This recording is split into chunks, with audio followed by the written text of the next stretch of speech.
দেখো একটা elephant of, এখন এটা মাছ ভাজা দিয়ে খাবো। তা বলে এই ভেবো না যে আমি আবার ডিউটি কামাই করছি, আমি ওই এক প্যাক করে খাচ্ছি। আর এই যে ঠিক আছে, তো কিসমিস এই যে, আর এটা কালকে 170 টাকা দিয়ে কিনেছি, কালকেই পুরো এক প্যাকেট খেয়ে নিয়েছি। আর এটা তো আমার স্পেশাল, আমি স্পেশাল বলি, এটাও কিনেছি 140 টাকা দিয়ে, খাবো বুঝেছো। খাই দেখো,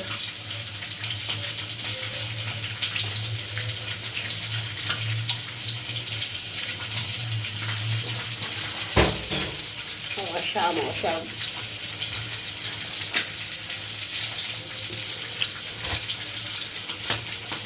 জমে একদম খিচুড়ি, সারাদিন খাটাখাটি করে একদম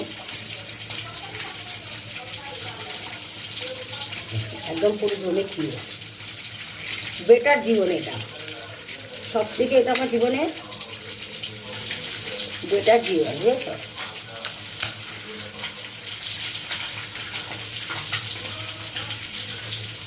এই জিনিসটাই খেয়েছি, একলা জীবনটা অনেক বেটার। আর যে কড়াইতে মাছ ভাজা হচ্ছে, মাছ ভাজা হচ্ছে, মাছ ভাজা দিয়ে গরম ভাত হবে। আমার মেয়েটা কাটা পোনা খেতে চায় না। কালকে একটু ঘরে রান্না করেছিলাম, ফ্রাইডে চিলি চিকেন করেছিলাম, ওই নেট দিয়ে করেছিলাম,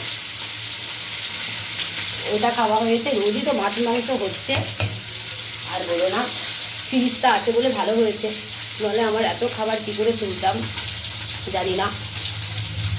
অবভিয়াসলি এটা আমার ফ্রিজ না, আমার ফ্রিজটা নষ্ট করে দিয়েছে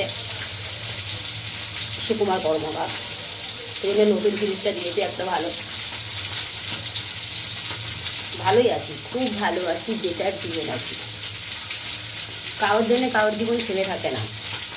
আমি একটা কথা বলেছিলাম, ভালো ছিলাম, ভালো থাকতে দিল না, সব থেকে লাট করে জায়গা নিজের নামটা লিখে দিই। তাহলে ভেবো না যে ওই লাটকো, যে খাবো দাবো, নিজের মেয়েটাকে মানুষ করবো, আর বাকি যা আছে সব এনজয় করবো। বিয়ারটা খেলাম না, বিয়ারটা মনেই হলো না একটা বিয়ার খেলাম। গুড নাইট বন্ধুরা, সবাই ভালো থেকো, শুভ।